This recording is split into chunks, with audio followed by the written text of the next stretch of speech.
ہمارا اسلام، ہمارا اسلام، ہمارا اسلام۔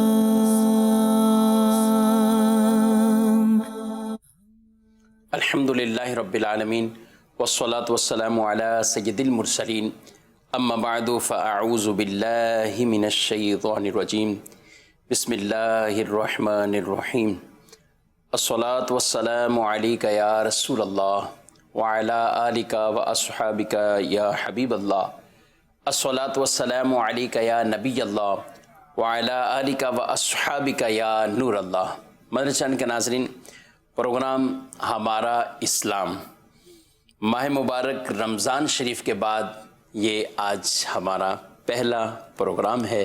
ابتداً درود پاک کی فضیلت، ہمارے پیارے نبی صلی اللہ علیہ وآلہ وسلم کا فرمان معظم علی شان ہے کہ جو شخص ایک دن میں میری ذات پر 1000 مرتبہ درود بھیجے، وہ اس وقت تک مرے گا نہیں جب تک جنت میں اپنا ٹھکانہ نہ دیکھ لے۔ جنت میں اللہ نے جو اس کے لیے گھر بنایا ہے، مقام ہے اس کا، اسے انشاءاللہ العزیز مرنے سے پہلے پہلے اللہ اس کا دیدار کرائے گا۔ اس سے یہ بھی پتہ چلا کہ جنت میں ظاہر ہے وہی جائے گا جس کا ایمان پر خاتمہ ہوگا۔ تو درود کی فضیلت سے ایمان کی بھی حفاظت ہوتی ہے اور اللہ کی رحمت سے ضرور داخل جنت بھی ہوں گے۔ صلو علی الحبیب صلی اللہ تعالی علی محمد صلی اللہ علیہ وآلہ وسلم۔ صلاۃ و سلاما علیکا یا سیدی یا رسول اللہ وعلی آلک واصحابک یا سیدی یا حبیب اللہ۔ مدنی چینل کے ناظرین، آج کا ہمارا پروگرام جس کا موضوع ہے محنت کا پھل۔ انسان کئی اعتبار سے کوششیں اور محنت وہ کرتا ہے، دینی طور پر بھی اور دنیاوی اعتبار سے بھی۔ بڑی ایک کوشش اور تگ و دو اور استقامت، جب یہ ساری چیزیں اپنے شعبے کے ساتھ مل جاتی ہیں، چاہے دینی ہو یا دنیاوی ہو، کوئی اپنے بزنس کو اوپر لے جاتا ہے یا کوئی کسی طرح کے بھی اپنے کام کو، اس کے پیچھے بہت سے اسباب ہوتے ہیں، ان میں محنت، آگے بڑھنے کی کوشش، تگ و دو، استقامت ہمیشہ کی، اور ہمت نہ ہارنا، یہ چند ایسی چیزیں ہوتی ہیں کہ جب انسان ان کو اپنے ساتھ اٹیچ کر لیتا ہے اور اس کا لگاؤ اس کے ساتھ ایسا ہو جاتا ہے، تو پھر انشاءاللہ العزیز وہ منزل تک ضرور پہنچتا ہے۔ اسے مشکلات ضرور آتی ہیں، وہ راستے میں ٹھوکریں ضرور کھاتا ہے، وہ موسم کی تبدیلیاں ہوں یا حالات کی تبدیلیاں ہوں، وہ کبھی گرتا ہے تو پھر سنبھلتا ہے، پھر اٹھتا ہے، پھر آگے بڑھتا ہے۔ یہ ایسا نہیں ہے کہ صرف ہم کہیں کہ غریب افراد کے ساتھ ہی ایسا ہوتا ہو، یا جس کے پاس مالی طور پر کوئی کسی طرح کی کوشش نہیں ہے، مالی طور پر اس کے پاس کوئی اسباب نہیں ہے، یہ اس کے ساتھ ہوتا ہے، ایسا نہیں ہے۔ بلکہ امیر افراد بھی ہوں، بہت بڑے بڑے بزنس مین بھی ہوں، وہ ایسا نہیں کہ مشکلات سے نہیں گزر رہے ہوتے، وہ بھی مشکلات سے گزر رہے ہوتے ہیں، اور بعض اوقات بہت بڑی مشکلات ہوتی ہیں، بہت بڑی ٹینشنیں آ جاتی ہیں، اس سے گزرنا پڑتا ہے، اور وہ بھی ان ٹینشنوں کو اپنے اوپر اگر بالکل سوار کر لیں اور ایک کونے پہ بیٹھ جائیں تو شاید بڑے بڑے کام وہ خراب ہو سکتے ہیں۔ لیکن جنہیں اللہ ہمت دے، طاقت دے، اور مشکلات کو فیس کرنا، ان کو کس انداز سے اس کا گویا کہ کہیں مقابلہ کرنا، یا ڈٹے رہنا اپنے عزم پر، تو یہ ایک بہت بڑا کام ہے، بہت بڑا عمل ہے۔ جس طرح ہم دنیاوی معاملات میں یہ کوششیں کرتے ہیں، اسی طرح دینی معاملات کے اندر بھی کئی اعتبار سے بسا اوقات پریشانیوں کا سامنا بھی ہوتا ہے، کئی اعتبار سے آدمی کے سامنے بڑی بڑی مشکلات بھی آتی ہیں، لیکن ان سب چیزوں کے باوجود جب وہ اپنے مقصد پر اور جب وہ اپنی منزل پر نگاہ رکھے ہوئے اسی منزل کی طرف گامزن رہتا ہے، اللہ ضرور انہیں کامیابی عطا فرماتا ہے۔ آج ہم جس موضوع پر کچھ گفتگو کرنے کا میرا ارادہ ہے وہ رزق کے حوالے سے ہی ہے۔ رزق حلال کی تلاش کرنا یہ ایک بہت اچھا عمل، نیک عمل اور عبادت کا کام۔ رزق حلال کی تگ و دو میں رہنا، رزق حلال کمانے کے ذرائع سوچنا، پلاننگ کرنا، اس پر عمل کرنا، اس کے لیے بھاگ دوڑ کرنا، یہ سارے ایک عبادت والے کام ہیں، ثواب والے کام ہیں، بلکہ ایسے کئی گناہ جو اللہ عز و جل آدمی کے اس لیے صرف معاف فرماتا ہے، ختم کر دیتا ہے کہ وہ رزق حلال کے لیے غمزدہ ہوتا ہے، پریشان ہوتا ہے۔ اس پریشانی پر بھی رب عز و جل اس کے گناہوں کو معاف فرماتا ہے، اس پریشانی پر بھی اس کے گناہوں کو معاف فرماتا ہے۔ یعنی ایک تو آدمی رزق حلال تلاش کرنے کے لیے تگ و دو اور اس کو ملتا بھی ہے، ساتھ ساتھ اسے کچھ پریشانی لاحق ہوتی ہے۔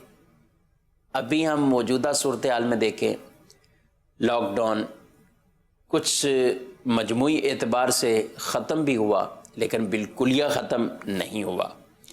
کاروبار کی اجازت ہے تو لمیٹڈ ایک اوقات کار کے اندر اجازت ہے، اس میں بھی مخصوص طریقے کے ساتھ جانا آنا، ہر ایک کو اپنی منزل پر پہنچنے کی سواریاں میسر ہوں بآسانی، یہ بھی ضروری نہیں ہے۔ اپنے اس مقام پر پہنچنا اور پھر واپسی آنا، یہ بھی ایک مشکل مراحل ہوتے ہیں۔ تو ایسی چیزوں میں بسا اوقات بڑی پریشانیاں بھی لاحق ہو جاتی ہیں اور بہت سے لوگ پریشان ہیں۔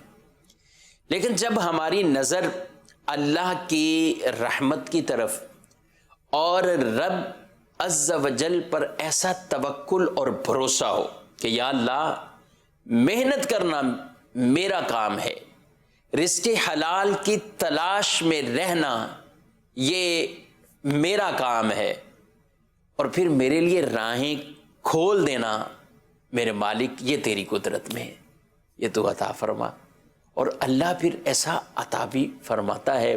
اور اس دوران جو انسان کو غم پہنچتے ہیں، اس دوران جو اسے پریشانیاں لاحق ہوتی ہیں، اللہ اس پر اس کے گناہوں کو بھی معاف فرماتا ہے۔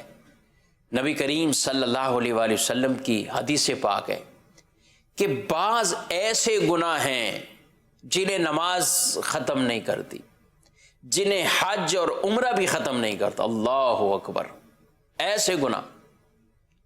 صحابہ اکرام علیہم رضوان عرض گزار ہوئے یا رسول اللہ صلی اللہ علیہ وآلہ وسلم پھر وہ گناہ کیسے ختم ہوتے ہیں؟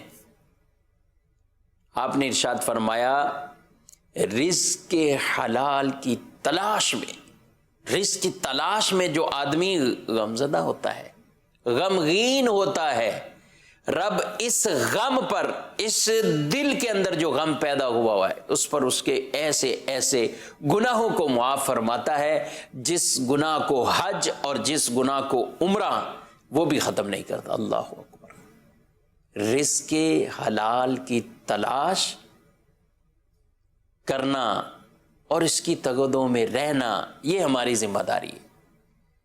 اللہ اپنے فضل سے بہت سی ایسی راہیں کھولتا ہے، اور قرآن میں بھی رب عز و جل ارشاد فرماتا ہے وَمَن يَتَّقِ اللَّهَ يَجْعَل لَّهُ مَخْرَجًا، جو اللہ سے ڈرتا ہے اللہ اس کے لیے راستے پیدا فرماتا ہے، اس کے لیے راستے بن وَيَرْزُقْهُ مِنْ حَيْثُ لَا يَحْتَسِبُ، اور پھر اسے وہاں سے رزق دیتا ہے جہاں سے اسے گمان بھی نہیں ہوتا، اسے گمان بھی نہیں ہے، اس کی سوچ بھی وہاں نہیں پہنچتی، رب اس کے لیے ایسے راستے کھول دیتا ہے، آسانیاں اس کے لیے پیدا فرما دیتا ہے۔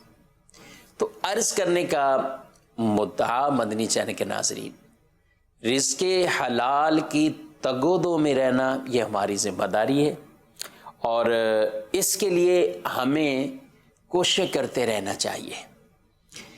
بہت سے لوگ ایسے ہوتے ہیں کہ جب خاص کوئی موقع آ جاتا ہے تو ایک آدمیوں میں الحمدللہ مسلمانوں میں جذبہ ہے، وہ مدد کرتے ہیں، جی راشن کی صورت میں ہو، علاج کی صورت میں ہو، کسی کے یہاں زلزلہ آ جائے، سیلاب آ جائے، یہ ہے مسلمانوں کے اندر الحمدللہ ایسا جذبہ، وہ پھر اپنا جمع پونجی نکال کے خرچ کرتے ہیں اور اللہ کی راہ میں دیتے ہیں، غریبوں کی مدد کرتے ہیں۔ یہ عمل مالداروں کا بہت اچھا،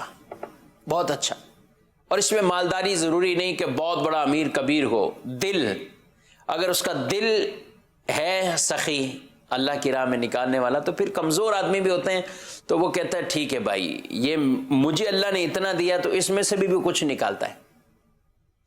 اور یہ کبھی نہ سوچا کریں کہ سخاوت، صدقہ، کسی کی مدد یہ صرف مالداروں کا کام ہے، نہیں، آپ 10 روپے سے لے کے 100 روپے تک مدد کر سکتے ہیں، آپ اتنی استطاعت ہے اتنا تو کیجیے۔ تو یہ غریب سے غریب آدمی کو بھی میں یہ مشورہ دوں گا، آپ صدقے کی عادت ختم نہ کریں۔ اللہ کی راہ میں دینے کا عمل اللہ کو اتنا محبوب ہوتا ہے، اگرچہ آپ کچھ بظاہر اس سے وہ بہت بڑا کام نہیں ہو جائے گا، لیکن ہم نہیں جانتے وہ ہمارے چند سکے، چند پیسوں میں کتنی برکت ہو سکتا ہے کتنے کام ایسے بن جائیں۔ تو مدنی چینل کے ناظرین، پیسوں کے ساتھ اس کا یوں تعلق نہیں ہے کہ بہت مالداری ہوگی تو ہی کچھ نہ کچھ اللہ کی راہ میں نکالیں گے، نہیں ہے تو نہیں نکالیں گے، نہیں، آپ کے پاس جتنا ہو سکے آپ ضروری حصہ ملا کہ اس کام میں ہمارا حصہ شامل ہو گیا، کسی غریب کی مدد کرنے میں ہمارا حصہ شامل ہو گیا، بھلے وہ کام بہت بڑا ہے۔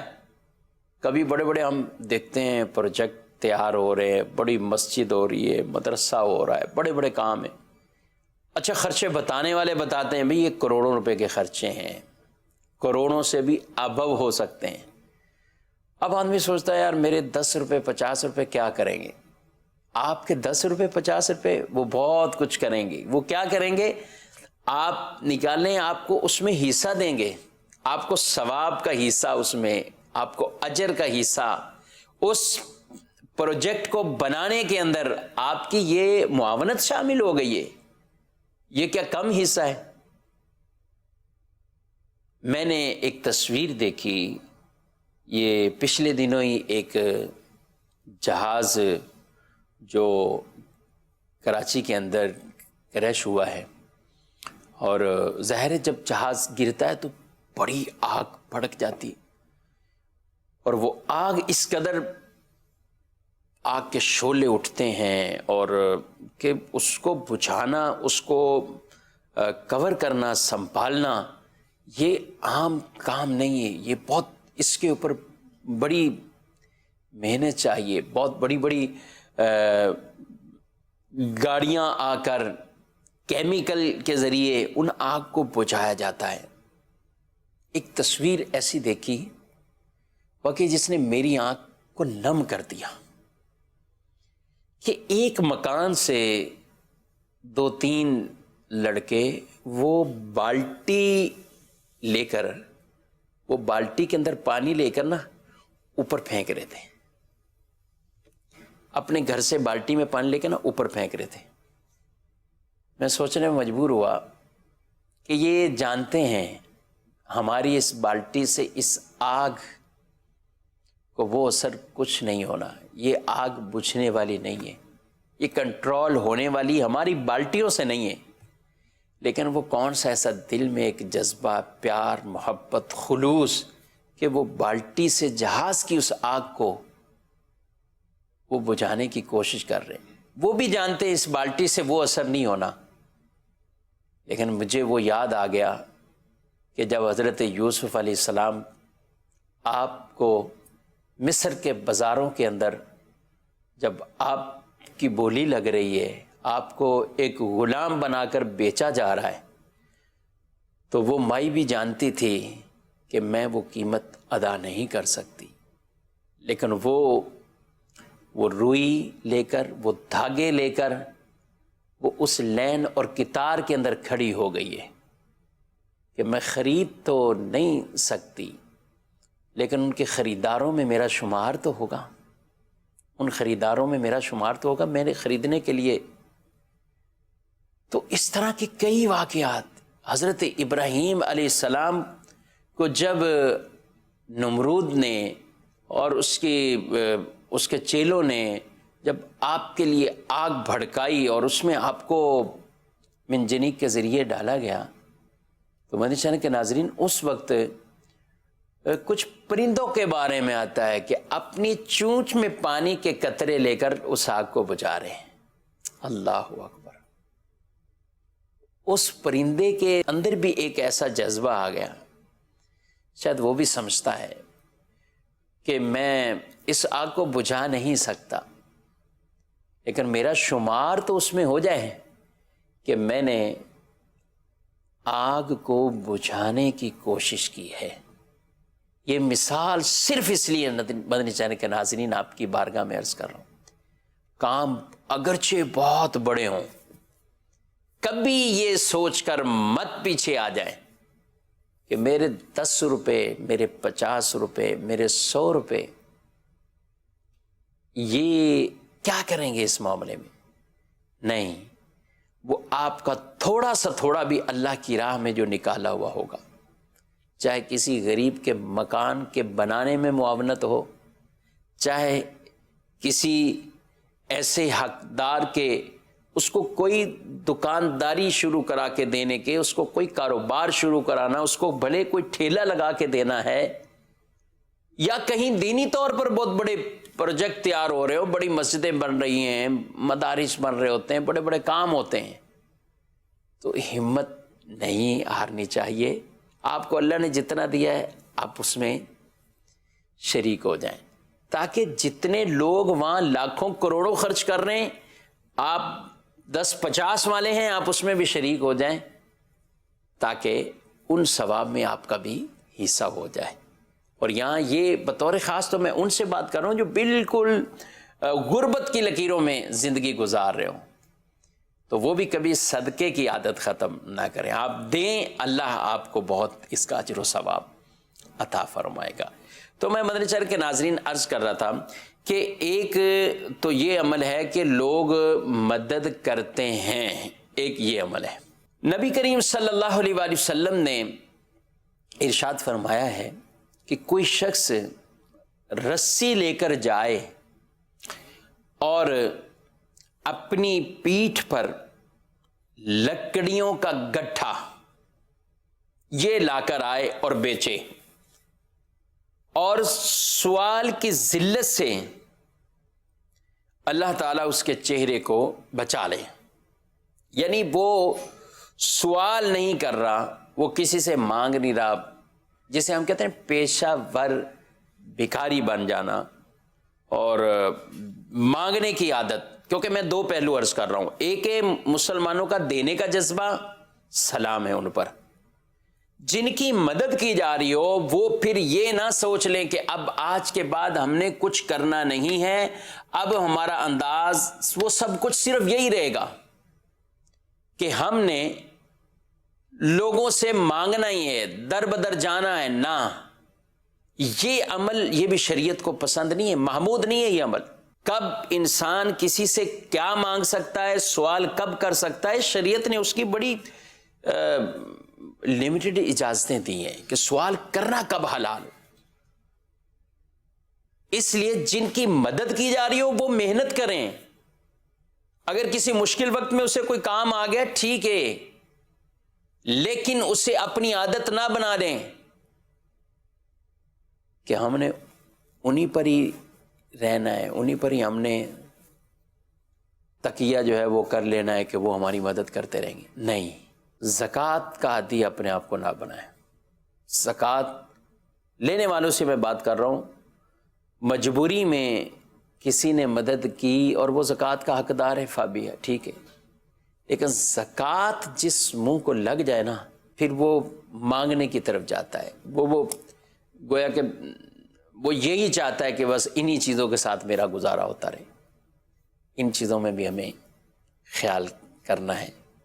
آئیے بڑھتے ہیں اپنے سیگمنٹ کی طرف، سوال جواب، اور سنتے ہیں ناظرین کیا پوچھنا چاہتے ہیں. جی ماشاءاللہ سے آج کا جو موضوع ہے مفتی صاحب نے رکھا ہوا محنت کا پھل، بہت اچھا موضوع ہے. میں مفتی صاحب سے ایک یہ رائے جاننا چاہتا ہوں کہ مشکلات کے سامنے کیسے ڈٹا جائے. جب بندہ ایک ذرا سا ناکام ہو جاتا ہے تو اس میں مایوسی آ جاتی ہے اور شیطان جو ہے اسے ورغلاتا ہے اس وقت، اور شیطان اسی وقت اس پہ حملہ کرتا ہے کہ دیکھو تیرے اللہ نے تو تیرے ساتھ یہ کر دیا. تو بندہ اس مایوسی سے کیسے نکلے، اور پھر یہ ہے کہ ان مشکلات کے سامنے کیسے ڈٹ جائے. جی، یہ بسا اوقات جو آدمی دینداری کے حوالے سے نماز بھی پڑھ رہا ہے، روزے بھی رکھتا ہے، قرآن بھی پڑھتا ہے، اور پھر اس کے باوجود دنیاوی اعتبار سے اسے مشکلات آتی ہیں، تو شیطان اسے اتنے وسوسے بعض اوقات دیتا ہے کہ وہ اس کے ایمان کے لیے بھی خطرے ہو جاتے ہیں. ایمان کے لیے بھی خطرے ہوتے ہیں. حالانکہ اللہ سے حسن ظن رکھنا، اچھا گمان رکھنا واجب ہے. گناہ ہے، حرام ہے یہ چیز کہ اللہ کے بارے میں کوئی آدمی بدگمانی کرے. تو کوشش انسان کرے اور پھر اس کی جو جزا ہے، اس کا انعام ہے، وہ عطا ہے، وہ رب کے اوپر نظر رکھے، توکل اپنا وہ مضبوط رکھے. وَعَلَى اللَّهِ فَلْيَتَوَكَّلِ الْمُؤْمِنُونَ. کچھ کافروں نے اعتراض کیے تھے کہ یہ مسلمان پریشان ہیں اور اس طرح کے معاملات میں، زمانہ رسالت کی بات کر رہا ہوں. تو اللہ نے قرآن میں فرمایا کہ اے محبوب ان سے فرما دیں، کیا قُلْ لَن يُصِيبَنَا إِلَّا مَا كَتَبَ اللَّهُ لَنَا هُوَ مَوْلَانَا. آپ ان سے فرمائیں ہمیں کوئی ایسی مصیبت نہیں پہنچے گی، کچھ بھی نہیں پہنچے گا مگر جو، کون سی مصیبت؟ کہا کہ جو ہمارے لیے لکھ دی گئی، جو مقدر ہے ہمارے لیے وہ ہمیں پہنچے گی، اس کے علاوہ کچھ نہیں پہنچے گا. تو جب ان کافروں کے اس اعتراض کا یہ جواب دیا اور اس کے بعد یہ فرما دیا وَعَلَى اللَّهِ فَلْيَتَوَكَّلِ الْمُؤْمِنُونَ، اور مومنوں کو اللہ پر ہی توکل کرنا ہے، اللہ پر ہی بھروسہ کرنا ہے.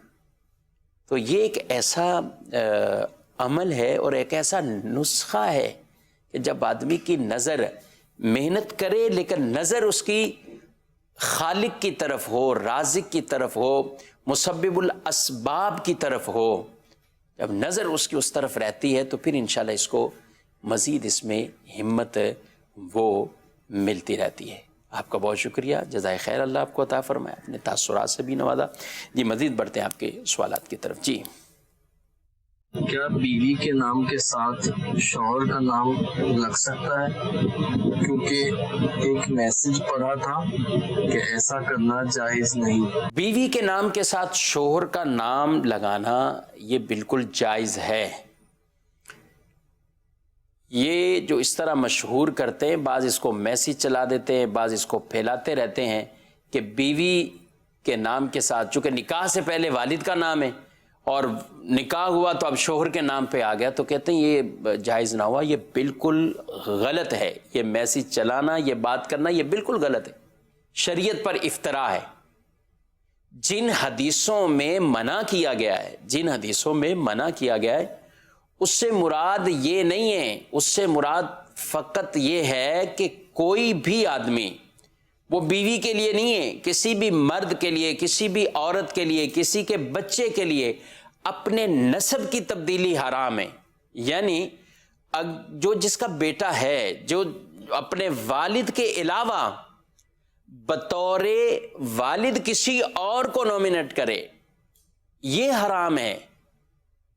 اور ایسے لوگ وہ معاذ اللہ ان چیزوں کو ادھر لا کر کھڑا کر دیتے ہیں، اور وہ بیوی والے پر بھی اس کو کر دیا، کسی اور مقام پر بھی اسی چیز کو، حدیث کو بیان کر دیا، حالانکہ حدیثیں پڑھیں ان تمام کے اندر یہ بات صراحت کے ساتھ ہے کہ جو آدمی اپنے والد کے علاوہ بطور یعنی نسب کے وہ کسی اور کو والد شو کرے، تو جب بیوی کا نام شوہر کے ساتھ منسوب کیا جاتا ہے تو یہ پہچان کے لیے، تو پہچان کے لیے تو کبھی قبیلہ ہوتا ہے، کبھی کنیت ہوتی ہے، کبھی لقب ہوتا ہے، یہ ساری پہچانیں ہیں۔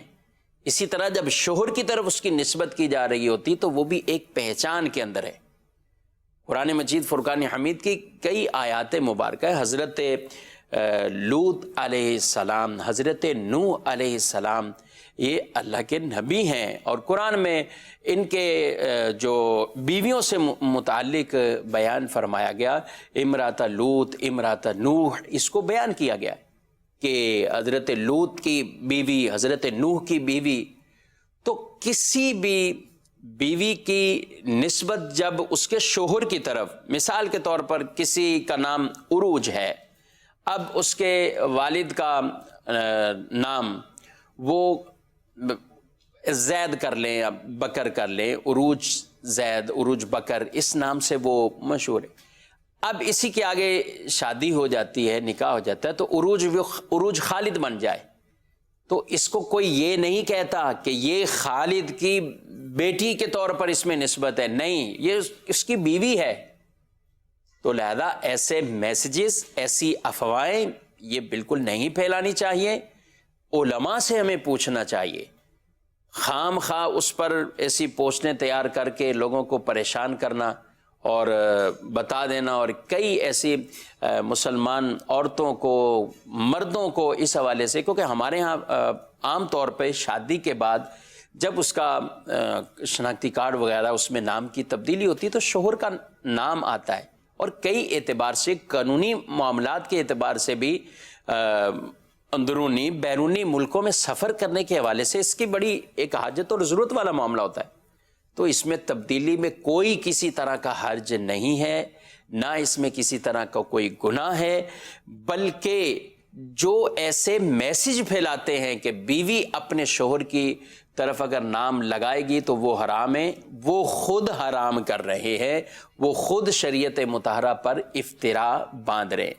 میں پھر عرض کر دوں کہ جن حدیثوں میں ممانت ہے وہ بطور والد کے کسی کی طرف نسبت کر دینا، جیسے ہمارے ہاں کوئی بچے کو گود لیا جاتا ہے، اب جس سے گود لیا حقیقی بچہ اس کا ہے، اور اس نے لے کر اپنے آپ کو بطور والد کے اس کے منسوب کر دیا اور ولدیت میں اپنا نام لکھ دیا، یہ جائز نہیں ہے۔ کیوں؟ کیونکہ یہ نسب کی تبدیلی ہے، شریعت کو یہ قطعاً پسند بھی نہیں، اور شریعت کی اس کے اوپر مذمتیں موجود ہیں، ممانت موجود ہے۔ لیکن بیوی جب نام لیتی ہے، اپنے شوہر کے ساتھ اٹیچ کرتی ہے، تو وہ بطور والد نہیں ہوتا، وہ شوہر کی پہچان کے طور پر ہوتا ہے۔ تو پہچان کے لیے کبھی قبیلہ، کبھی علاقہ، کبھی کنیت۔ امام اعظم ابو حنیفہ، ہم ابو حنیفہ ان کی کنیت سے ان کو جانتے ہیں، زیادہ عوام کی بات کر رہا ہوں، بہت کم ہوں گے جن کو پتہ ہوگا کہ امام اعظم ابو حنیفہ کا نام نعمان تھا، نعمان بن ثابت رضی اللہ عنہ۔ تو کئی ایسے ہیں، حضرت ابوبکر صدیق رضی اللہ عنہ، اس نام سے شہرت ہے، نام کا بہت مشکل ہے، کئی لوگ ان کو نہیں جانتے ان کے نام سے۔ تو یہ پہچان کے لیے ہے، تو اس لیے اس وسوسوں میں بالکل نہیں آنا چاہیے۔ جی مزید کال سنیں۔ میں سید احمد علی باولپور سے بات کر رہا ہوں۔ میرا سوال یہ ہے کہ کیا ہم ظہر، عصر اور مغرب اور عشاء کی نمازیں تو کیا ہم اکٹھی پڑھ سکتے ہیں؟ جی مزید دوسری کال۔